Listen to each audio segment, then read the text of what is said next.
Buenas tardes a todos. Gracias por asistir a esta conferencia que hemos organizado de Students for Liberty Valencia. Antes de comenzar, quería presentar a algunos de los compañeros de nuestro equipo. Está Dani Fenoy, presidente de la asociación, y ha coordinado la organización del acto junto a Raúl Peris.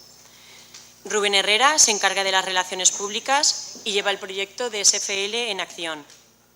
Quique García, vicepresidente. Manu de la Llave, el secretario. Miguel Aparicio, el Bárcenas del grupo. Hermes Martínez, el especialista en Derecho. Jorge Costa, lleva la comunicación del grupo. ¿Está enfermo? Y bueno, una servidora, Miriam Albiac, que presenta el acto. Cualquier cuestión que tengáis lo podéis formular tanto a nosotros como a los demás compañeros de staff. La conferencia consta de 3 charlas, que será de duración aproximadamente 1 hora, donde incluyen los 15 minutos de preguntas según el tiempo que tengamos, y habrá un descanso de 5 minutos. Después podéis seguir la conferencia por Twitter en la cuenta de SFL Valencia con el hashtag de SFL Vadebo. Y bueno, continuando con el acto, quería decir que nuestro objetivo es que conozcáis una forma diferente de ver las cosas, es decir, otro punto de vista. Y para ello os traemos a Laura, a Cristina y a Paco, a los que les damos las gracias por la asistencia, que gracias a ello podemos realizar este acto. Y ya sin más dilación, les presento a nuestra primera ponente de la tarde, Laura Mascaró, jurista, fundadora y presidenta de la Plataforma por la Libertad Educativa, escritora, madre homeschooler, consejera para España de la Libertarian International Organization. Vamos, que tiene un buen currículum. Quería destacar que es actualmente un referente en España del movimiento por la libertad educativa para todos los padres. Por favor, un fuerte aplauso para Laura.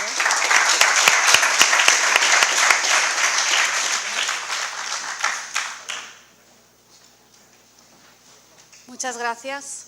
Gracias, Mireia. ¿Cuántos aquí tienen hijos? Felicidades. ¿Alguien tiene hijos no escolarizados que no sean bebés? ¿Nadie? Bueno, aunque no tengáis hijos, la mayoría, la educación es un tema que suele interesar y suele importar y suele preocupar a todo el mundo. Si digo que el sistema escolar no funciona, seguramente todos asentiréis con la cabeza, estaréis de acuerdo, ¿verdad?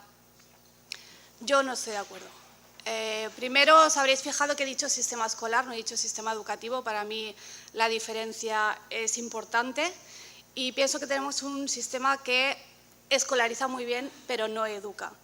Lo que hace el sistema es otra cosa y para esa otra cosa sí que funciona. Y eso es lo que creo que cuando la gente en general, me da igual que sean políticos, que sean profesores, que sean padres, que sean comentaristas, quien sea, es algo que debería tener en cuenta. ¿Para qué sirve la escuela y qué es lo que esperamos? O sea, cuando tú tienes un hijo y estás buscando escuela para él o decidiendo si lo llevas o no lo llevas a la escuela, ¿qué es lo que crees que va a pasar con tu hijo? O sea, ¿qué esperas que hagan con él o qué esperas que haga él en ese sitio? Y eso es algo que casi nadie, lamentablemente, se plantea. Por eso los debates educativos en España no son debates, es una pelea por ver quién impone su visión y se limitan a hablar de si hay que poner más música o más matemáticas o más deberes o más recreos. Y así nunca van a arreglar nada porque no están atacando al problema de fondo. Se dice, si investigáis un poquito el origen de la escuela, que por cierto el año que viene cumple 300 años, vamos a celebrarlo por todo lo alto, para que luego digan que eso se ha hecho siempre. Bueno, si 300 años es siempre, vale. Se dice que el origen es Prusia, pero en realidad el germen es algo anterior. El germen está en Esparta. Si conocéis algo de cómo se trataba a los niños en Esparta, os puede preocupar un poco saber que de ahí es de donde venimos, de una sociedad pederasta que fundamentalmente lo que quería era crear soldados. Querían un buen ejército y un buen soldado, ¿qué es? Pues es alguien obediente, disciplinado, que piense poco y que tenga poquita iniciativa. Eso es lo que se buscaba.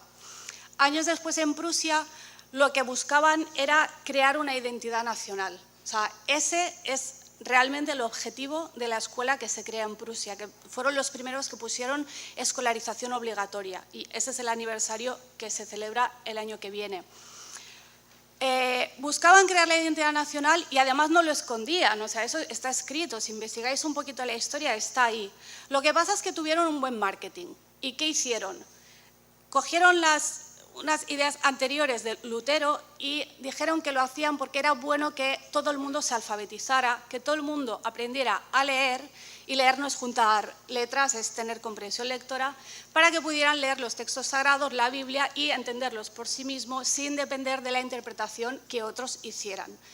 Claro, lo vendieron así y entonces todo el mundo contento. Los padres decían, bien, quiero que mis hijos vayan al colegio porque quiero que aprendan a leer porque así serán libres. Y las autoridades decían, bien, quiero que todos los niños vengan porque así yo creo los súbditos que tengo que crear para poder tener un Estado, una nación fuerte y con gente que esté satisfecha de ser mi súbdito, ¿no? Ese es el origen de toda esta historia. Entonces, la diferencia con el sistema actual, porque muchas veces también se dice hoy en día, nada ha cambiado desde Prusia, ¿no? Bueno, sí que ha cambiado. Lo que ha cambiado es que el sistema ya es tan grande que tiene una inercia muy fuerte y ya el sistema funciona solo. O sea, yo no creo en las conspiraciones educativas. No creo que haya una mano negra que tenga un objetivo perverso y que de ahí surgen las leyes educativas. No, creo que es que el sistema ya funciona solo. Y además ahora los padres ya no necesitan ni que les obliguen, ya van solos, van al matadero solitos, ¿no? Llevan a sus hijos porque están convencidos de qué es lo que hay que hacer, simplemente porque se ha hecho siempre y porque es lo que toca. Y pocos se plantean, pues eso, de dónde viene este sistema y cuál es el objetivo realmente. Y las autoridades hoy en día, yo estoy convencida de que creen que tienen que controlar la educación, porque siempre se dice que quien controla la educación tiene poder, pero creo que ni siquiera saben muy bien ni para qué ni cómo hacerlo. O sea, es lamentable porque ni eso saben hacer bien. Entonces, yo no creo en conspiraciones. Sí pienso que el problema es que precisamente nadie se plantea para qué es todo esto. O sea, ni los políticos, porque los políticos sí, se habla mucho de que cada uno te cambia la ley, luego en realidad no cambia tanto, el fondo siempre es el mismo y, como digo, funciona por inercia. Y los padres tampoco se lo plantean. En España realmente todas las escuelas son prácticamente iguales. Entonces, eso de que sí, puedes elegir centro, pero realmente, ¿entre qué opciones estás eligiendo? ¿Entre el azul cielo y el azul marino? Ya, es que si quiero rosa fucsia, pues no hay, lo siento. Pero sí, hay libertad educativa, porque lo dice la Constitución, y si lo dice la Constitución, pues ya está, ¿no? Y es cierto que la Constitución dice que hay libertad educativa, pero luego tenemos que ver cómo se configura esa libertad educativa. A mí no me sirve que me saquen el artículo de la Constitución, de la Declaración de los Derechos Humanos y me dicen, no, aquí lo dice, hay libertad educativa, sí, claro, y hay democracia y no sé cuántas cosas, pero luego, ¿cómo es la aplicación práctica? Eso es lo que a mí me interesa. La aplicación práctica y jurídica también de la libertad educativa se limita a tres cosas. Una es elección de centro. Tienes libertad para elegir el centro docente que quieras para tus hijos. Luego, en la práctica, en algunos lugares no es tanta esa libertad porque empiezan con la cosa de las zonas, de los puntos y no sé qué, y al final te toca lo que te toca.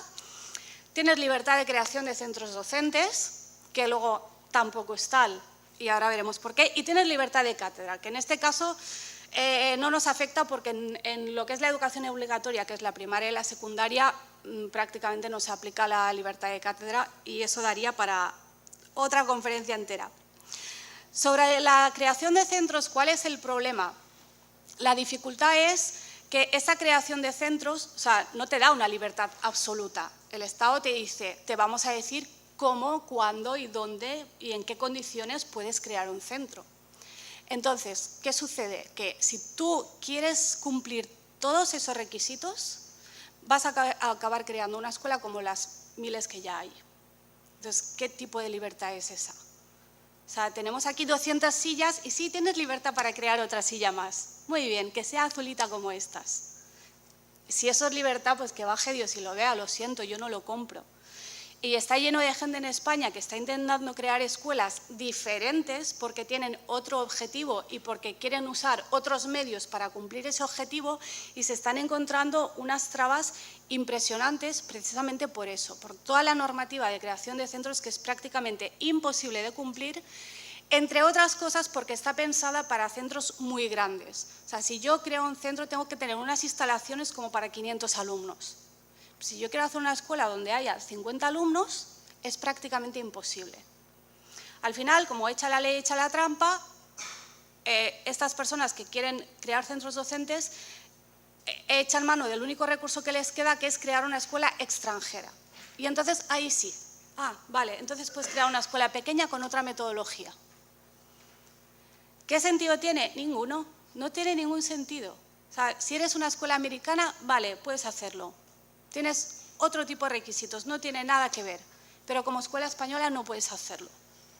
Y luego me dicen que hay libertad de creación de centros docentes cuando tengo que estar buscando el hueco que deja la ley y ver cómo hago la media trampa para poder crear una escuela como yo creo que tiene que ser, con las instalaciones que creo que tiene que tener, con las metodologías que creo que tiene que tener, y que todo eso depende en última instancia del objetivo que yo quiero conseguir con esa escuela.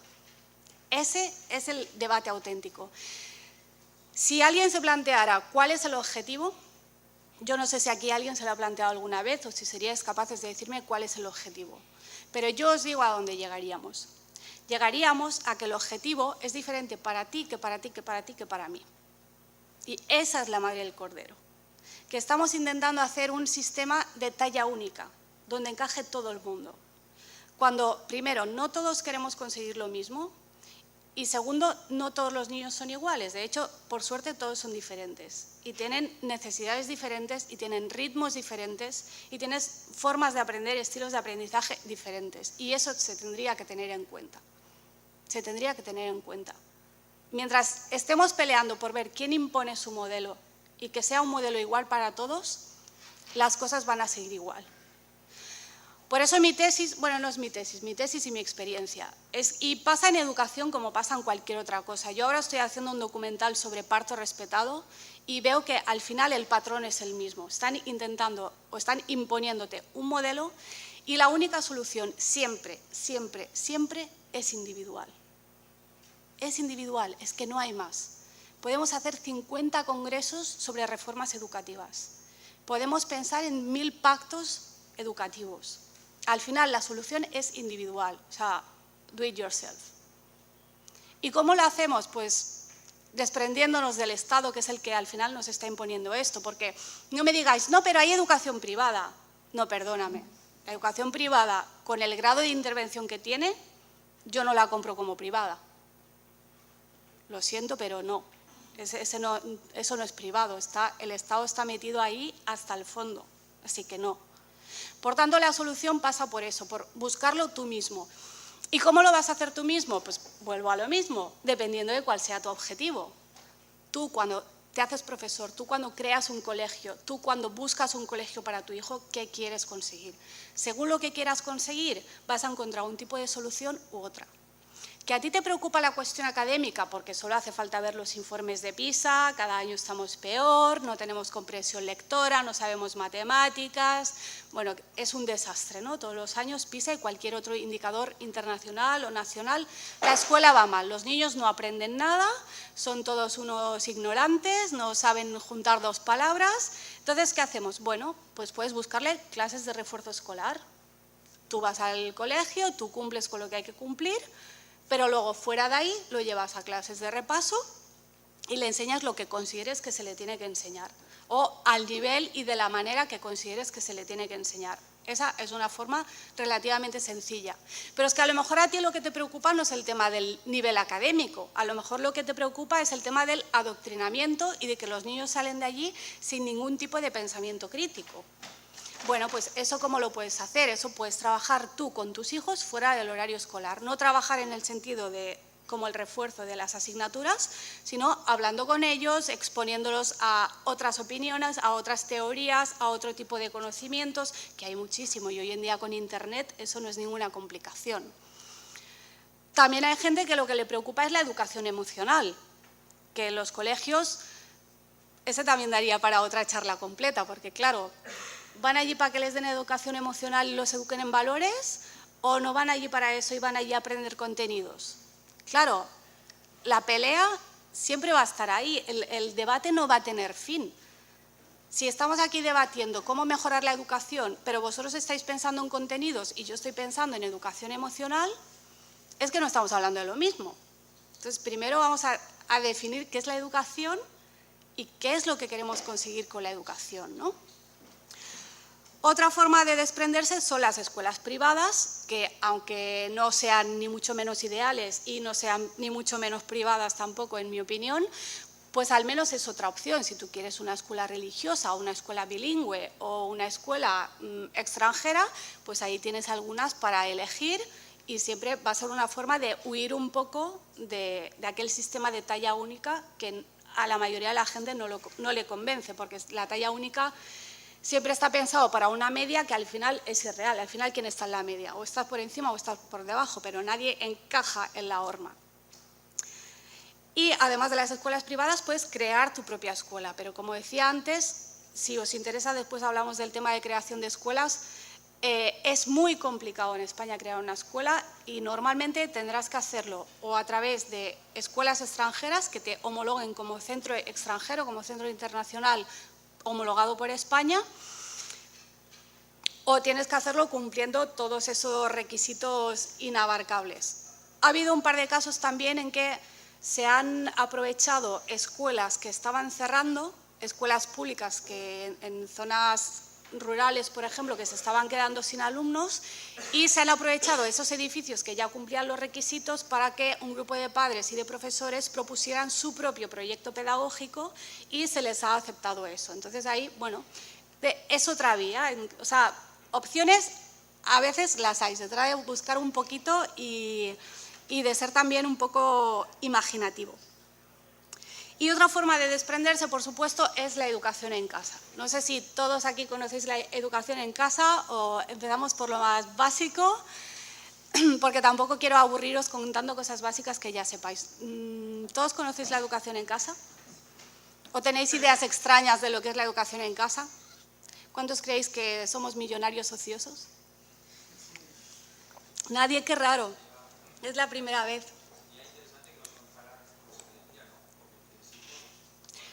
Sí, mi experiencia precisamente es esa, es la educación en casa.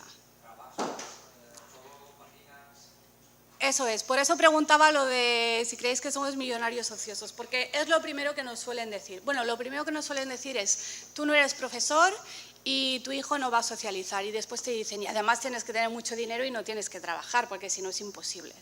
Bueno, no es imposible y ahí estamos miles de familias para demostrarlo.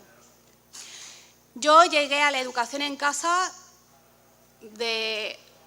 iba a decir de casualidad, pero no de casualidad, sino de necesidad.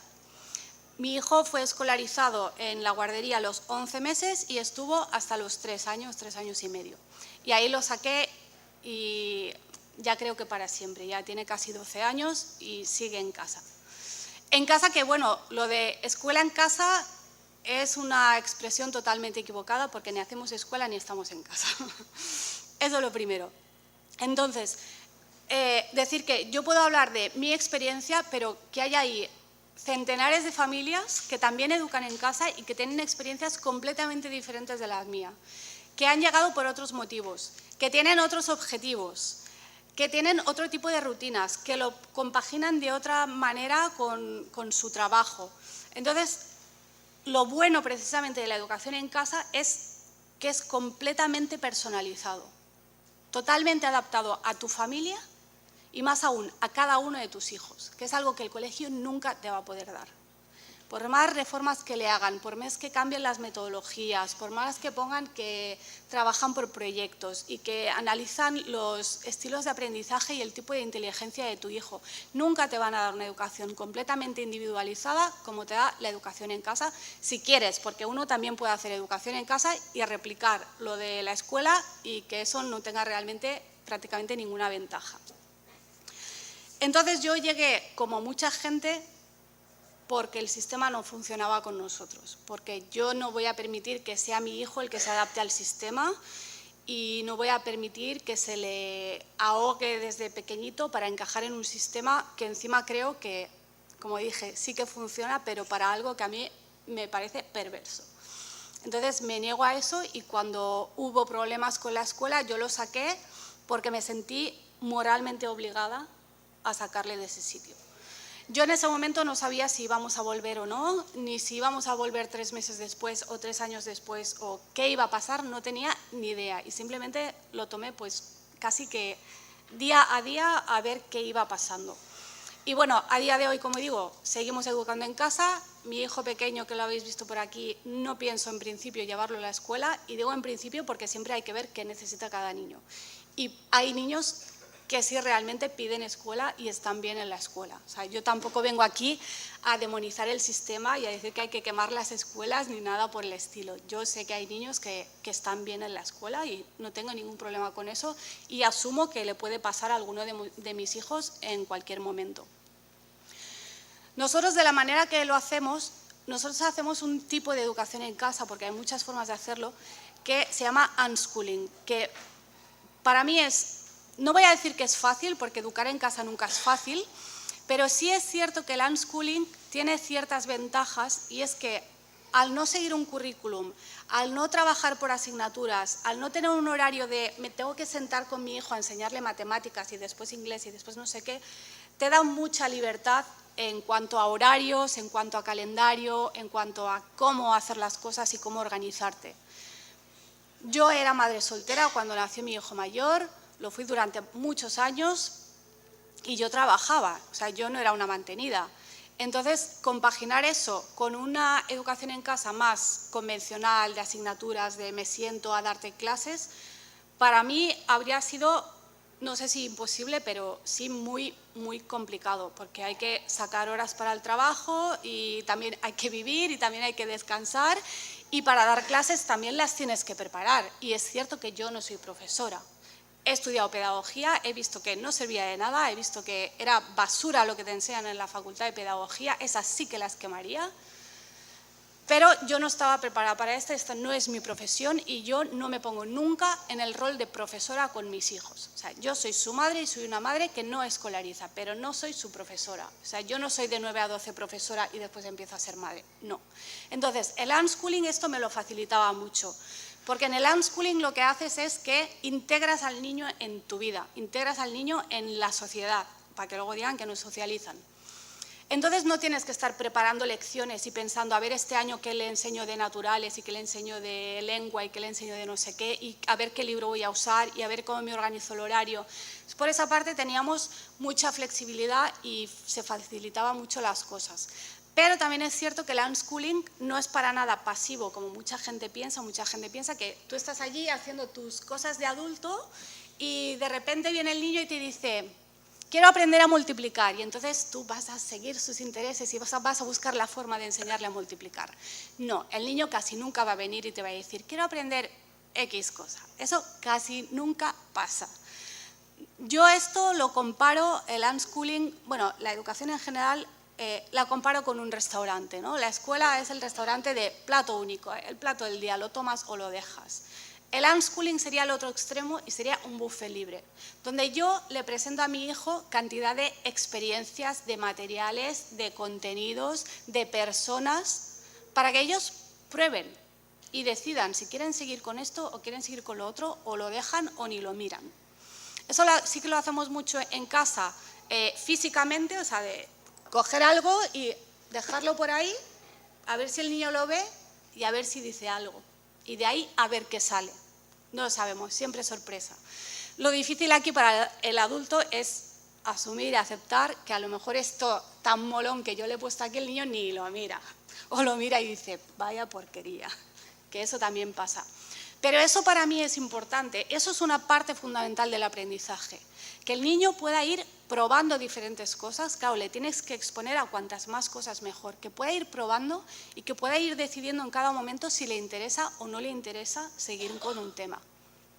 Y eso es algo que para los adultos, que además hemos estado escolarizados, porque supongo que no hay nadie aquí que no fue a la escuela cuando era pequeño, ¿hay alguien que no fue a la escuela? Nadie. Estamos todos escolarizados, o sea, mentalmente para empezar. Entonces cuesta mucho aceptar que si yo he pensado que a mi hijo le conviene conocer esto, de repente venga el niño y pase del tema y me diga, es que esto no quiero hacerlo, o ni me lo diga, pase directamente. Y sin embargo, para mí eso sí es importante, porque para mí el objetivo de la educación no es ni la educación emocional, ni aprender a hacer raíces cuadradas, ni nada de eso. Es aprender a ser autónomo en tu vida, es aprender a tomar decisiones. ¿Y cómo aprendes a tomar decisiones? Informándote, aprendiendo a analizar las opciones que tienes y cuál puede ser su viabilidad. Y aprendiendo sobre todo que todas tus acciones tienen consecuencias. Tú eres libre de elegir, pero después vas a asumir las consecuencias, las buenas y las malas. Eso para mí es la educación. Yo no quiero un hijo obediente que se ponga a hacer un dictado porque yo se lo mando. No, yo quiero un hijo que me diga, pues ahí no tienes razón, y que me lo argumente. Y que a veces me gane y yo le tenga que decir, oye, pues tienes tú toda la razón. Y eso es muy difícil. Eso es muy difícil porque estamos acostumbrados, porque nos han educado así, a que el adulto, sea el padre o sea el profesor, es la autoridad y es el que sabe y es el que te manda a callar. Luego, claro, luego el niño tiene 18 años y pretendemos que tenga pensamiento crítico y que sea independiente, que sea autónomo y no sé cuántas otras cosas que hasta 2 días antes no podía hacer. Que es que hay niños que con 12 años nunca han elegido qué comen y qué cenan. Ah, pero luego con 18 se va a meter en una hipoteca, ¿no? Pues yo prefiero que se equivoque cuando tiene 5 años, que se equivoque con 100 euros como se equivocó el mío, a que se equivoque a los 18 con una hipoteca a 40 años. Pero claro, para eso también hay que prepararse. Eso es lo que yo trabajo en mis talleres de desescolarización interior, que son para todo el mundo. Empezaron para la gente que iba a educar en casa, pero al final son para todo el mundo y han resultado más útiles para profesionales y para padres que escolarizan que para los que no escolarizan. ¿Por qué?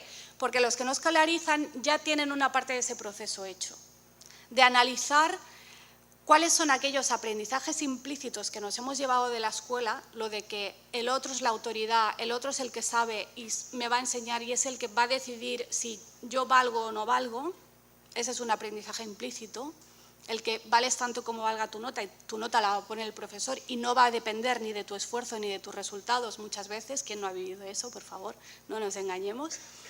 Todos esos aprendizajes que nos llevamos de la escuela, incluso el dónde te sientas en un sitio, eso muchas veces nos lo llevamos de la escuela también.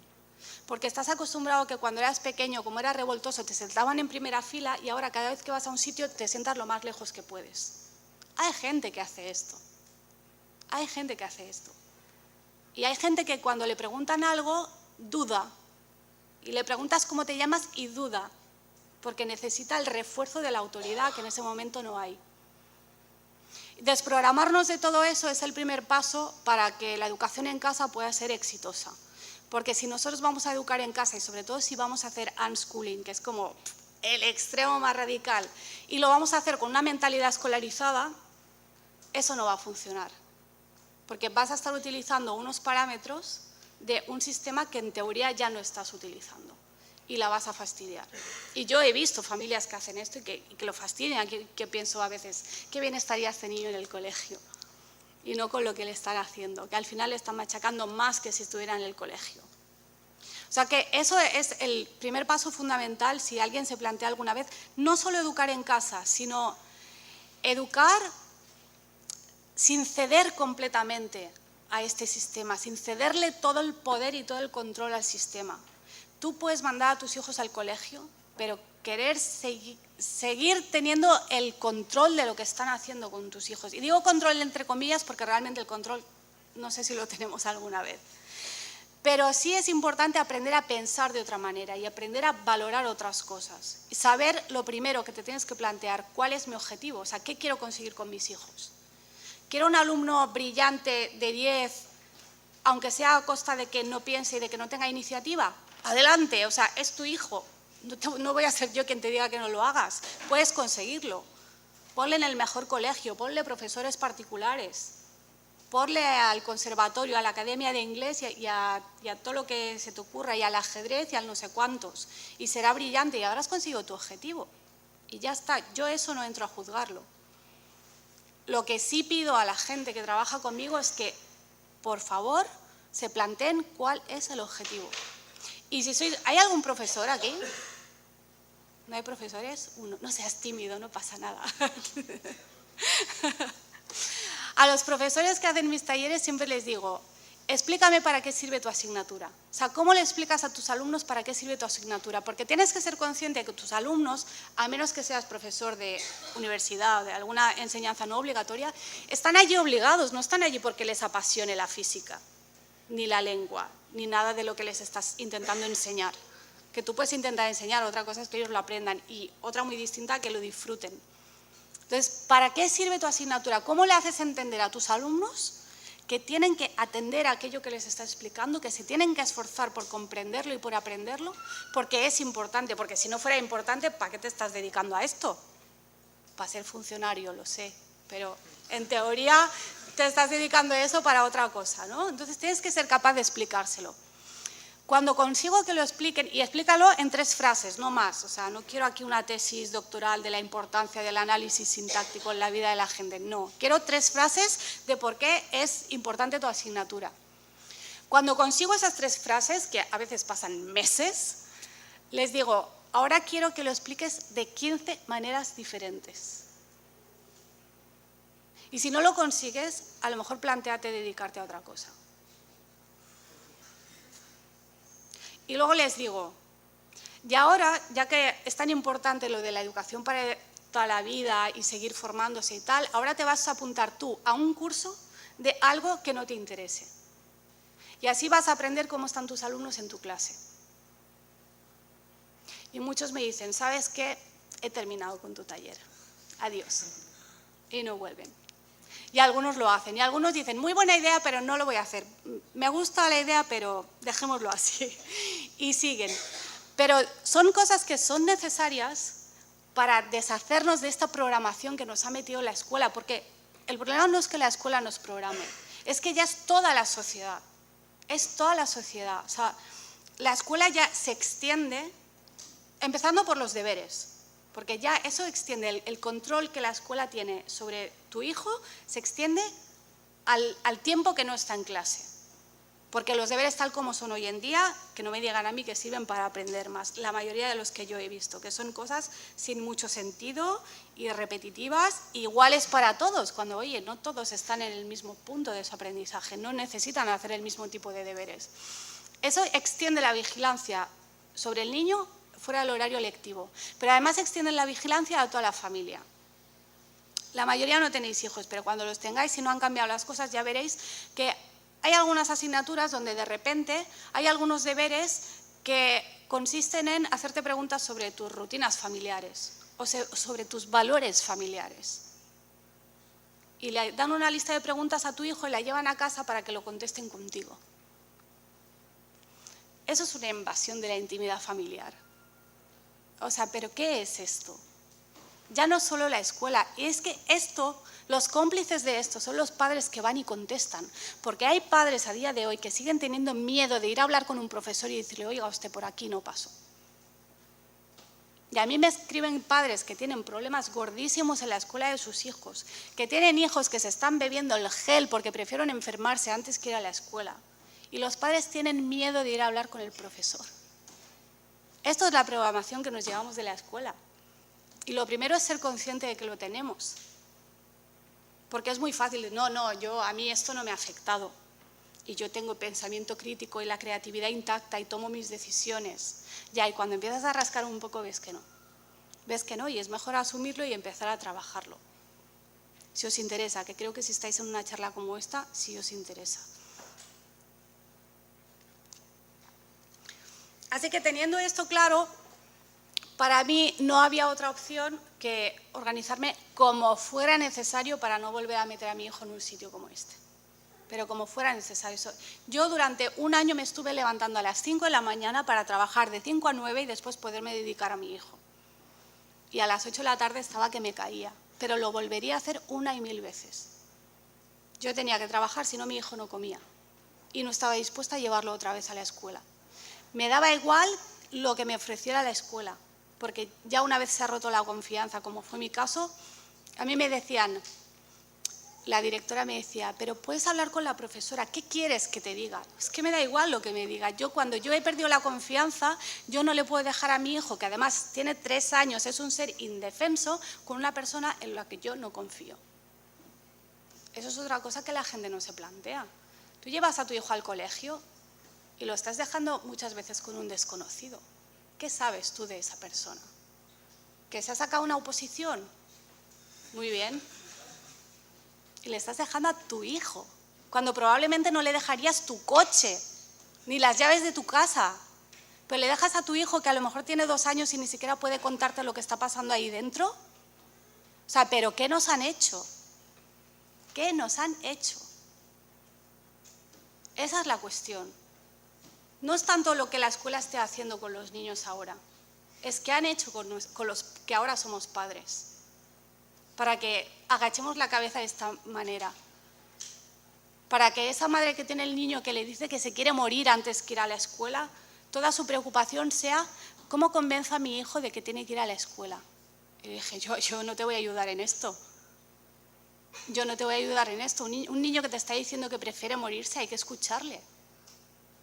Hay que escucharle y ver qué está pasando y ver qué soluciones hay. La solución no es a ver cómo le convence. ¿Perdón? Y eso es porque esa señora no había pensado cuál era el objetivo.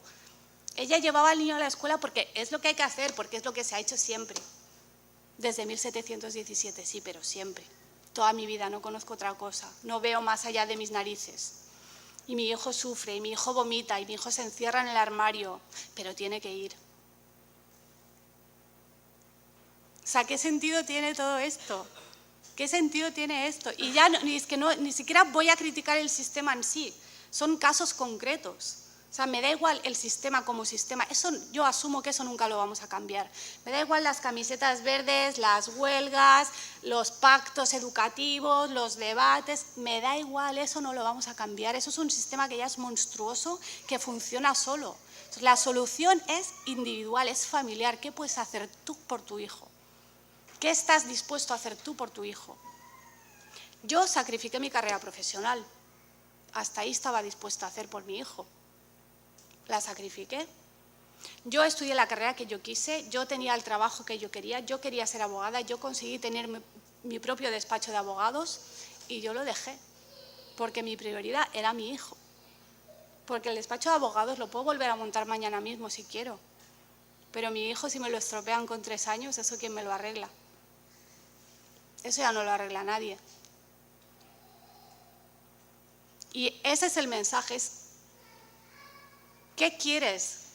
¿Qué esperas de la escuela o qué educación esperas darle a tu hijo? ¿Qué es para ti la educación? ¿Y hasta dónde estás dispuesto a llegar por conseguirlo? Y yo estuve dispuesta a eso, a sacrificar mi carrera profesional, a mudarme. Me fui a vivir a Madrid para que no me persiguieran y para que no estuviéramos solos. Yo vivía en Menorca y en Menorca estábamos solos. ¿Es que tu hijo no va a socializar? No, porque los demás están todo el día en el colegio. Y salen a las 5 y se van a básquet, a inglés y a hacer deberes. Y ya mi hijo no puede socializar, pero no por culpa de mi hijo, por culpa de los vuestros, que es que no están. ¿Con quién va a socializar? Pues conmigo.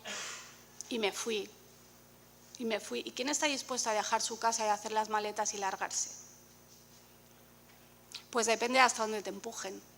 Seguramente si mi hijo no hubiera tenido problemas con la escuela, seguiríamos allí, tan tranquilos. Pero por eso, diría así a ojo, el 80% de las familias en España que educan en casa lo hacen porque han tenido problemas con el sistema. Porque han tenido niños que tienen altas capacidades que no son atendidos o que no son ni siquiera diagnosticados o que les dicen tu hijo tiene TDAH cuando en realidad tiene altas capacidades, dale esta pastillita. Y el niño de repente sí es el que mejor se porta, pero ya no es tu hijo, porque lo tienes atontado, drogado. O tienes un niño que es superdotado pero es fracaso escolar. O tienes un niño que le hacen bullying y le pegan delante de los profesores y el profesor no le defiende y tú tampoco estás allí para defenderle. Claro, cuando te empujan, te ponen contra las cuerdas, al final tienes que actuar. Y por eso hay tanta gente educando en casa en España, lamentablemente. Ya me gustaría a mí poder decir, no, los que educamos en casa es porque somos muy conscientes y estamos muy implicados con la educación de nuestros hijos y creemos que esto es mejor. Eso es mentira. Eso es mentira. Ahora empieza a haber una nueva generación de familias que practican lo que se llama crianza respetuosa, que son los que ya empiezan con quiero un parto respetado, quiero dar lactancia a demanda, colecho con mi hijo, no le castigo, le doy voz y voto y de repente lo tengo que mandar a un sitio donde funciona totalmente al revés, donde hay una autoridad indiscutible, donde lo van a castigar y eso choca.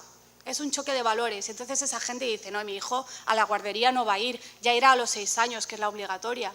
Y cuando llega a los 6 años resulta que el choque es todavía más grande porque tú ya llevas 6 años criando a tu hijo con estos valores y dices, si ahora lo voy a meter ahí, ni loco. Y ahora empieza a haber este tipo de familias que empiezan a educar en casa. Eso para mí es una alegría, la verdad. Pero sigue habiendo demasiada gente que llega a la educación en casa por rebote, porque les ha ido mal en el sistema. Y ahí es donde les digo, mira, quítate la camiseta verde y mira por tu hijo. Yo en una charla que di había 100 personas y una mujer me estuvo, no diré criticando, pero sí me estuvo diciendo que claro, que mi obligación en realidad era que si yo consideraba que había algún problema con el sistema, yo me tenía que quedar dentro a luchar por arreglarlo. Que ella era profesora de la pública y ella estaba luchando por cambiar las cosas desde dentro. Y media hora después, cuando ya habíamos cambiado un poco de tema, intervino esa misma señora. Y nos contó los problemas que tenía su hijo porque era disléxico y tenía TDAH y lo pasaba muy mal en el cole y no quería ir y lloraba por las mañanas y vomitaba y bla, bla, bla, y bla, bla, bla, y bla, bla, bla, y acabó llorando. Y le dije, bueno, pero tú estás luchando por el sistema, ¿no? Pues, oye, yo lo siento, pero ¿cuál es tu prioridad? ¿Luchar por un sistema que no va a cambiar? ¿O que no va a cambiar tan pronto como para que se beneficie tu hijo? ¿O hacer algo con tu hijo hoy? Es que estamos perdiendo el norte. Estamos perdiendo el norte. No tenemos claras nuestras prioridades y no tenemos claros nuestros valores. Yo no le voy a decir nunca a nadie cómo tiene que educar a sus hijos, pero sí le voy a pedir que piense bien cuáles son sus valores y cómo los quiere educar y en función de eso que tome las decisiones. Pero claro, cuando nunca has tomado una decisión en tu vida, ni sobre qué carrera estudiar, ni sobre nada, pues es difícil tomarlas, yo eso lo entiendo. Y luego educar en casa pues no es nada fácil, sobre todo no es nada fácil en España porque somos muy poquitos, estamos muy solos, somos unos incomprendidos, tenemos que escondernos y entonces eso complica las cosas. Y claro, ¿cómo lo haces cuando eres el único de tu entorno? Cuando tu cuñada es profesora, porque todo el mundo tiene una cuñada que es profesora. Cuando tu madre no te entiende y te dice, ¿pero qué estás haciendo, pobres niños? Claro, ¿qué haces? Estás solo, ¿cómo te lo montas? Es muy, muy, muy difícil. Es muy difícil, pero si es tu prioridad, pues lo vas a hacer y lo vas a hacer como haga falta. Y al final se están creando pequeñas comunidades y, vamos, la gente que llega ahora, empieza ahora a educar en casa, yo la envidio porque cuando yo empecé fue mucho más difícil y no hace tanto, hace 8 años, o sea, no estoy hablando de hace 30, hace 8 años. Pero ahora ya es mucho más fácil encontrar a alguien y que te enseñen cómo lo hacen. Si queréis ver cómo es la vida de la gente que educa en casa, hay muchos blogs por ahí que te explican su día a día y veréis que no hay dos iguales. Hay gente que tiene su estructura, su rutina, le enseño mates, le matriculan en esta escuela a distancia, va al conservatorio, no sé qué. Hay gente que está viajando, hay gente que hace unschooling y cada uno se lo monta como puede, como quiere y sobre todo como necesiten sus hijos. Eso sí es algo que la mayoría tenemos en común, que procuramos darle a cada niño lo que necesita. Y si tú ves que tu hijo necesita algo más estructurado, pues se lo das más estructurado. Da igual que tu teoría diga que lo mejor es el unschooling y el aprendizaje libre y que el niño decida, porque hay niños que necesitan más estructura. Hay niños, sobre todo si son niños que vienen del colegio, tú no puedes sacar a un niño del colegio con 8 años y decirle, ¡hala, niño, eres libre! Vamos a seguir tus intereses, porque el niño no sabe cuáles son sus intereses, el niño está perdido. El niño lleva toda su vida con alguien que le está dirigiendo y necesita que tú también le dirijas un poco, porque si no se siente perdido. Y luego te viene la gente y te dice, no, es que esto del homeschooling no funciona. No, perdona, es que tienes que hacer una transición, o sea, no puedes pasar de 0 a 100 y decir, ayer iba al cole y hoy soy unschooler, ole. No, es un proceso muy largo y es un proceso que implica muchos cambios en toda la familia. Como veis, a veces te toca mudarte, a veces te toca cambiar de profesión. Yo la cambié, no me arrepiento, pero también entiendo que haya gente que no esté dispuesta a hacerlo. Por el sueldo, por la seguridad, porque realmente es el trabajo de tu vida, por lo que sea, me da igual. Entiendo que haya gente que no esté dispuesta a hacerlo. Pero muchas veces te toca esto, te toca cambiar de amistades. A mi hijo lo dejaron de invitar a cumpleaños, con 3 años, como si fuera un apestado. Lo dejaron de invitar. O sea, la gente es muy, muy cruel cuando te sales del rebaño, aunque te salgas por un motivo justificado. Te pasan ese tipo de cosas. Tu propia familia te puede dar la espalda, tus amigos. Y a lo mejor pues te toca esto, empezar de cero y buscarte nuevas relaciones con gente que te entienda o con gente que también educa en casa. Y a lo mejor encuentras una comunidad de gente que educa en casa, resulta que no tenéis nada en común. Eso me pasó a mí con las primeras familias que encontré.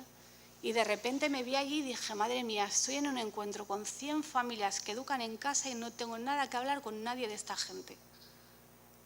Y ahí pensé, ¿y ahora qué hago? Porque obviamente al niño no lo puedes aislar. Y la mayoría de gente que educa en casa no aísla a sus hijos, más bien todo lo contrario. Estamos constantemente con gente. Quien los aísla es quien los lleva al colegio. Pero ya he hablado bastante mal del colegio y no quiero seguir.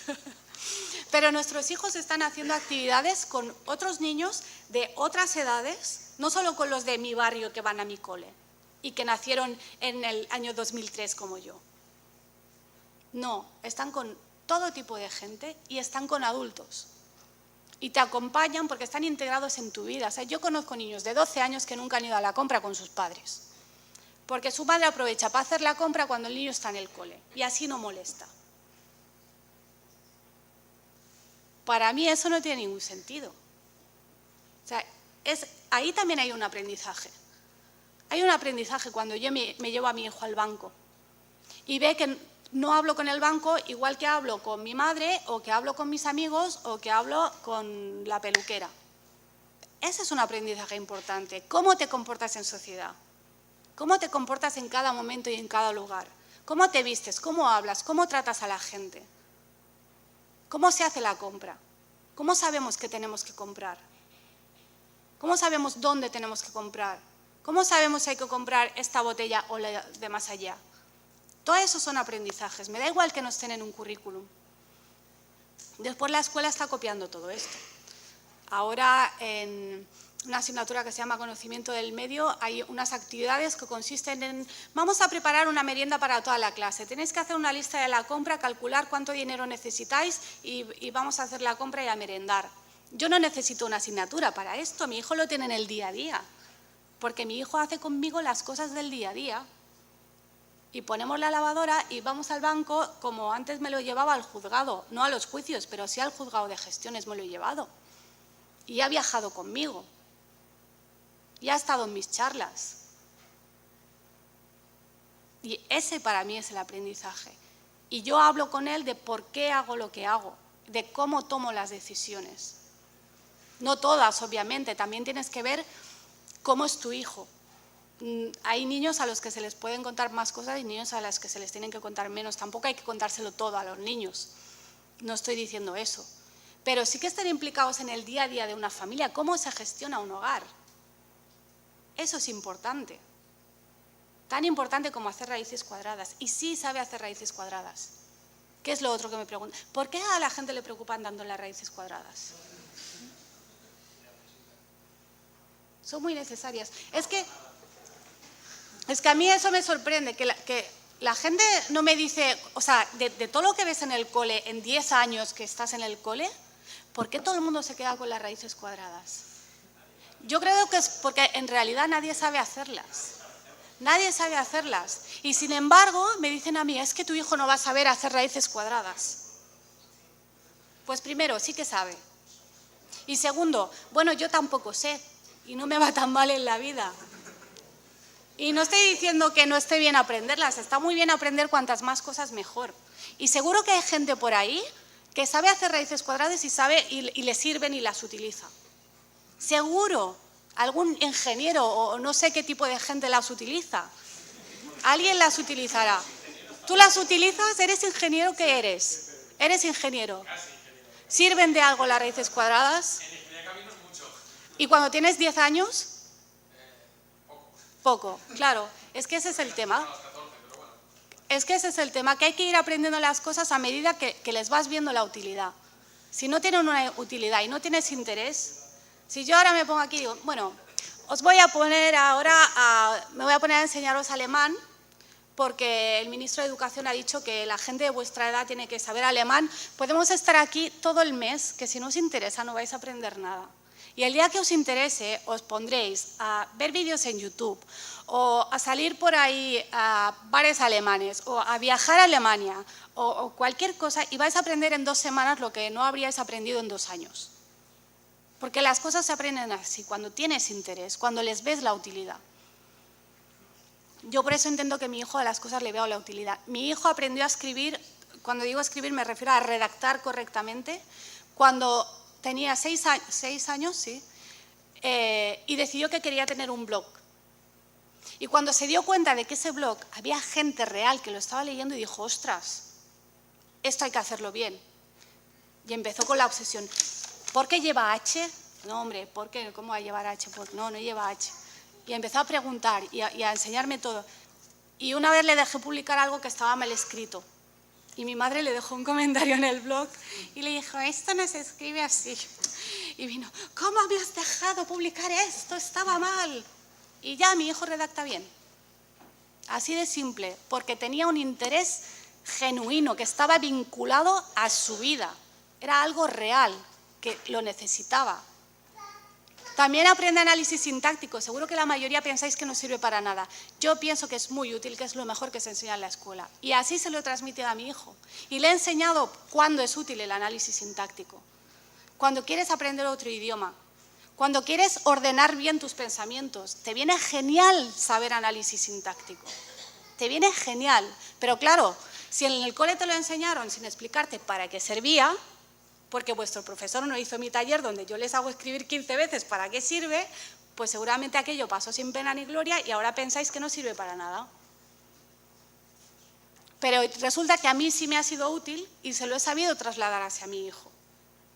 Y por eso lo puede aprender, porque ve para qué sirve, para qué me sirve esto, si no yo no voy a perder el tiempo.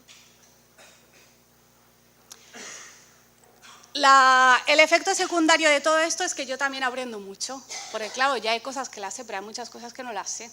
Y hay muchas cosas que mi hijo las aprende a su manera, solo, no sé ni cómo.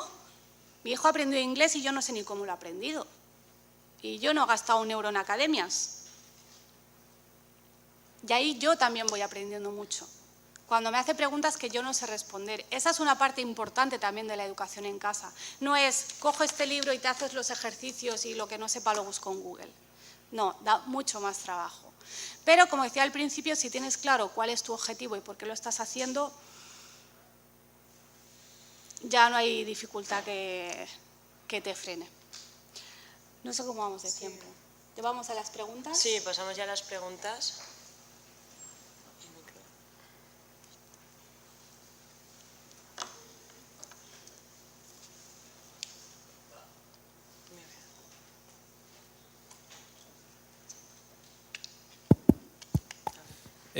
Yo quería preguntarte cómo está, más allá del tema de la práctica, el tema legal de no escolarizar a tus hijos. ¿Cuánto tiempo teníamos?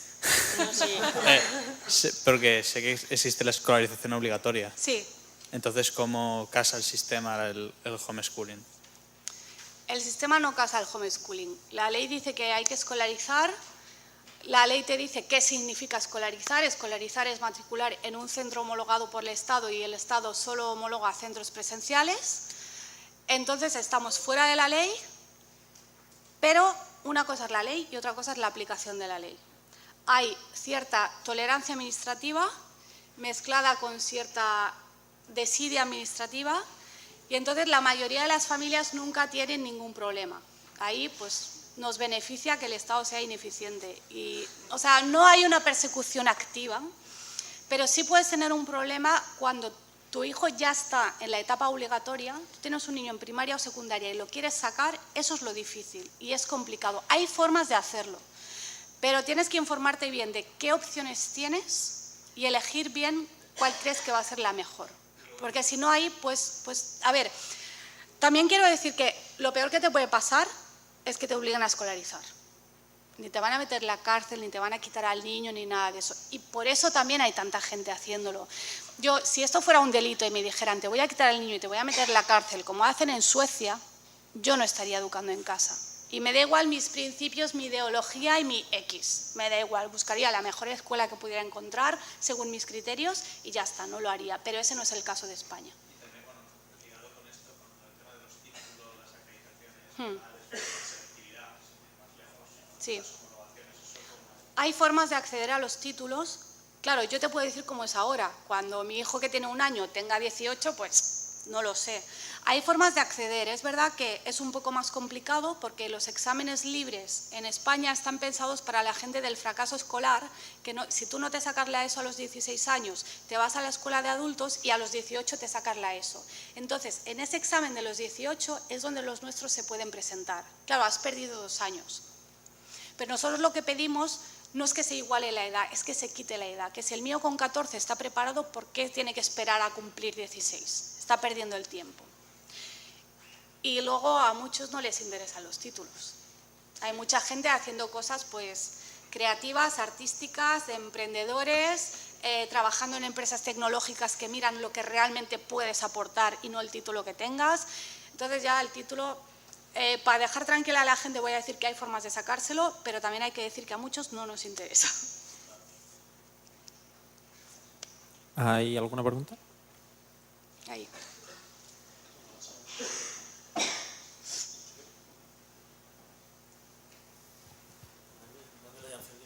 ¿Sí? Vale, genial. En primer lugar, muchas gracias por haber venido y me ha encantado. Estoy muy de acuerdo Gracias. con la mayoría de cosas que has dicho. Y yo... Menos con lo del análisis sintáctico, seguro. Mira, casualmente ahí, pero no vamos a entrar en ese tema ahora. Al grano.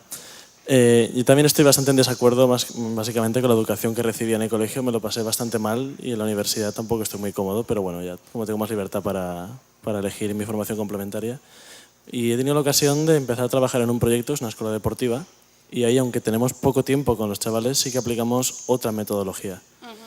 Y tratamos, con el poco tiempo que tenemos, de trabajar en grupo y hacerlo mucho más, ¿cómo decirlo?, guiar de manera directiva, pero muy democrática, ¿no? Ellos mismos tenemos los contenidos que tenemos que darles, pero ellos van a elegir lo que más les gusta, los que no, cómo quieren adaptar las sesiones, y a partir de ahí los resultados son muy buenos. Y me sorprende muchas veces cuando hablo con compañeros de otros sitios o con gente de fuera, que me dicen, ostras, es que eso no se hace en ningún sitio, y qué bien lo que hacéis. Es como que a todo el mundo le parece muy bien, pero a nadie se le ocurre nadie lo hace. hacerlo. Es curioso, sencillamente eso, comentarlo.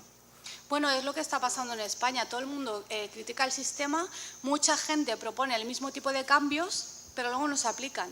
Por lo que decía, porque el sistema ya funciona solo. Es muy, muy difícil cambiarlo. Por eso la única solución es, seas padre o seas profesor, es ver qué está en mi mano.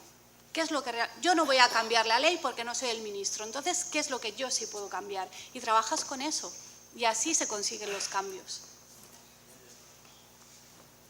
Hola, quería preguntarte cómo es el día a día con tu hijo, si no trabajas, supongo, ¿no? Para estar educándolo en tu casa. Yo he trabajado siempre, sí. Ahora trabajas. ¿Y qué materiales utilizas y cómo es el día a día desde que te levantas por la mañana? El día a día en mi casa no hay 2 días iguales. Entonces yo no te puedo decir, me levanto a las 8, trabajo hasta las 10 y tal, porque no hay 2 días iguales, porque primero porque a mí las rutinas me matan, pero segundo porque tengo un tipo de trabajo que también es así. Yo trabajo en diferentes cosas. Yo escribo, yo hago cursos, yo hago talleres online, yo hago conferencias, a veces tengo que viajar. Entonces, yo no puedo hacer cada día lo mismo. Y ahí es donde digo que me viene muy bien ser unschooler y no homeschooler más convencional, porque no podría seguir un currículum clásico, digamos. No podría porque de repente estoy una semana fuera. Entonces, ¿qué pasa con el niño, no? ¿Qué haces con el niño cuando estás una semana Claro. fuera?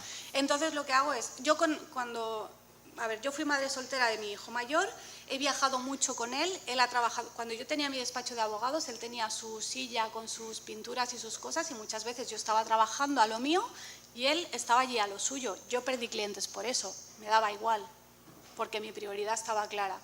He viajado con él, he tirado mucho de mi madre, por suerte mi familia sí me ha apoyado a diferencia de muchas otras familias que conozco y sí es importante tener una red de apoyo, de saber que yo si mañana me tengo que ir, mi hijo se puede quedar con mi madre o con una amiga o con alguien, ¿no? Entonces, ahora tengo pareja, ahora tengo un bebé y ahora la organización es completamente diferente. Entonces, si yo tengo que viajar y puedo viajar sola, ellos se queden en casa y siguen a lo suyo. Y lo que hacemos, mi pareja y yo, es que procuramos, los dos trabajamos por nuestra cuenta y procuramos estar siempre organizados el uno con el otro para no coincidir. Es decir, yo trabajo esta mañana, tú trabajas por la tarde, en función del trabajo que tengamos.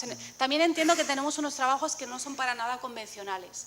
Si tú tienes un trabajo de estar 8 horas fuera de casa y no tienes forma de cambiar eso o no tienes interés en cambiar eso, entonces va a ser muy difícil que puedas educar en casa, a menos que seáis dos y tu pareja se quede en casa, porque alguien tiene que estar atendiendo a los niños.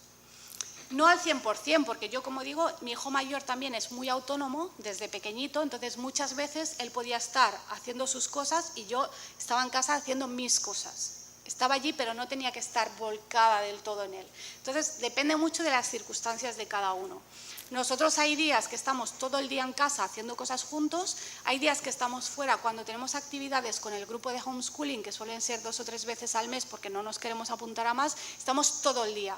Pues nos vamos, hacemos la actividad, comemos con las otras familias y por la tarde jugamos o lo que sea, ¿no? Entonces, cada día es diferente. Hay familias más estructuradas en función del trabajo y la disponibilidad que tengas. Hay que ser un poco creativo.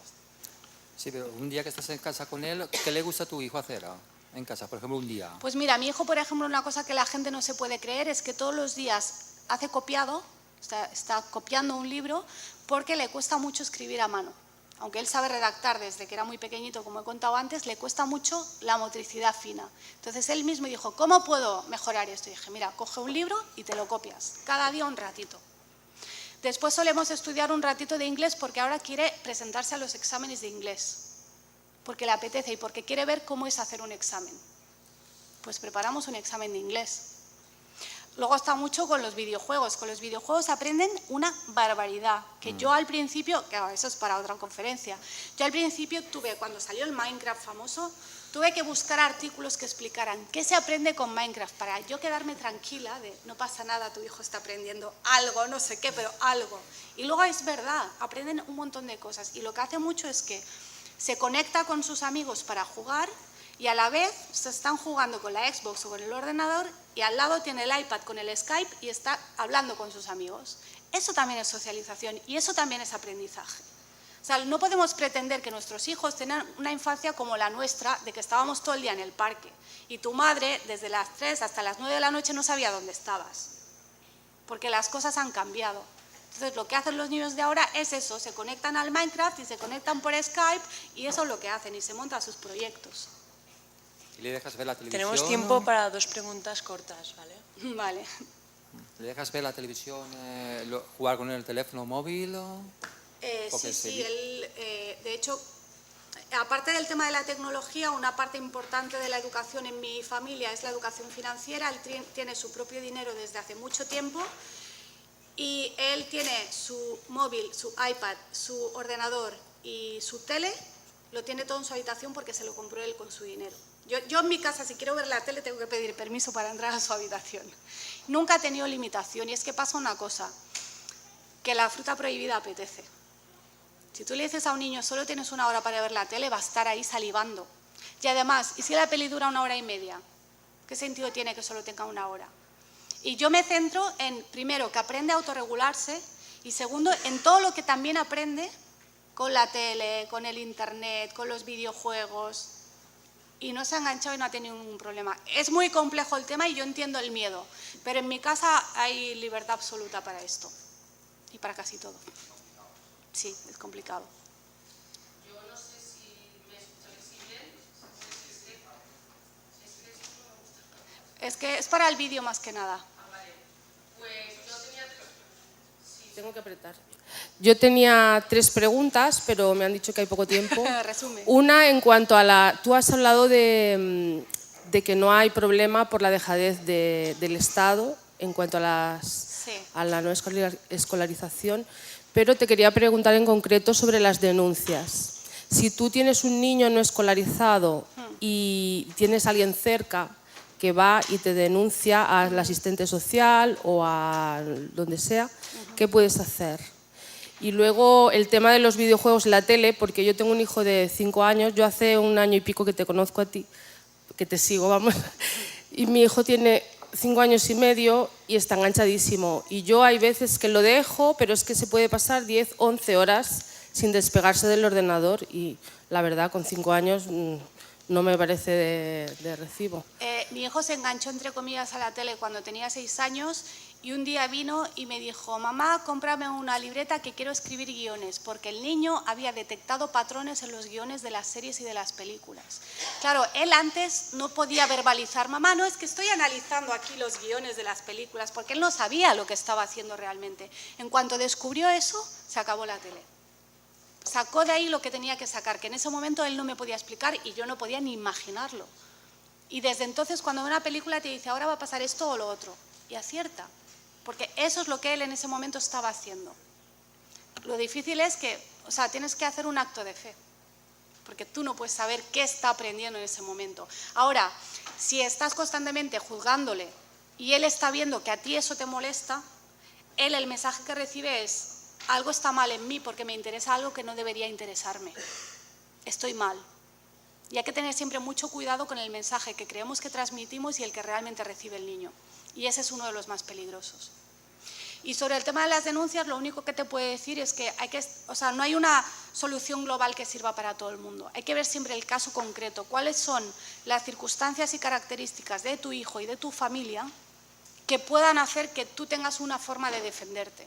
Y también qué opciones tienes. Si tienes opción de, por ejemplo, mudarte o de matricularte en determinado sitio, hay que ver qué opciones tienes y qué características tienes. Y en función de eso, sabes qué posibilidades tienes. Luego, unas denuncias prosperan y otras denuncias no prosperan. Pero no hay una respuesta genérica que te pueda dar que sirva para todos. Hay que ver el caso concreto. Hola, buenas tardes. ¿Dónde estás? Aquí. Gracias Ahí, por venir, ingeniero. es una conferencia muy interesante. Tenía 2 preguntas. Una es, bueno, has comentado como un ejemplo de cómo socializaba tu hijo, pero a mí me resulta curioso decir que te mudaste en parte de Menorca para que tu hijo pudiera socializar mejor. Quería preguntarte cómo lo conseguiste o qué medios encontraste. Y luego la segunda pregunta es hipotética, es suponiendo que el homeschooling tuviera aceptación legal, ¿qué manera crees que se podría crear para asegurarse que los padres realmente educan a sus hijos? Porque en el momento en que la cosa sea aceptada legalmente, pues echa la ley, echa la trampa, se podría generar ese problema. Cuando me aseguren que los profesores educan a sus alumnos, después hablamos de cómo aseguramos que los padres educan a sus hijos. Eso es muy complejo. La primera, bueno, no me mudé solo por la socialización, ese era un factor, pero no era el más importante. El más importante es que me empezaron a perseguir. Y muchas veces los caminos del Señor son inescrutables y a mí me hicieron una oferta para comprarme mi casa, que yo no tenía en venta y que yo no pensaba vender. Y me llamó una inmobiliaria y me dijo: tengo un cliente que quiere tu casa. Y dije: ostras, esto a lo mejor es una señal del universo. Cojo el dinero y me voy. Claro, en ese caso yo, tuve, no sé si es suerte, no sé si es el destino, llámalo como quieras, a mí me pasó eso. Pero si no me hubiera pasado eso, habría buscado también la forma de poderme ir. Porque una vez que a mí me empiezan a perseguir, yo dije: tengo que poner tierra de por medio antes de que esto avance. Si eso hubiera llegado a la fiscalía, yo ya da igual a dónde te mudes, te tienes que mudar fuera del país. Porque la fiscalía es única. Yo tenía curiosidad, que has comentado que mientras tu hijo no estaba en el colegio, los demás sí. Claro. ¿Cómo conseguías Pero yo, socializarse con otros niños si tenían que hablar, por ejemplo, temas como el del Skype? claro, no, cuando vivía allí socializaba los fines de semana, por las tardes con los niños que hubiera en el parque y luego ya cuando tenía sus propios amigos ibas quedando concretamente con esas familias. Pero aquello que tenía cuando era más pequeño, de me voy al parque y hay 30 niños, eso a partir de cierta edad se acababa. Claro, cuando el niño tenía 3 años se iba al parque y estaba lleno. Cuando tenía 7 ya estaban todos en extraescolares, en deberes, en tal, entonces tenías que buscarte tú la vida. Tenías que ser muy activo para, bueno, pues hoy quedo con este, mañana con el otro y tal. Es otro tipo de socialización. A mí eso me agobiaba un poco. Y me fui porque sabía que en Madrid había muchas familias y hemos creado comunidad y ahora, como digo, pues hay un montón de actividades que se organizan todas las semanas, que no damos abasto con todo. Nada, muchas gracias, Laura. Gracias. Un aplauso. Espero que os haya gustado como a mí.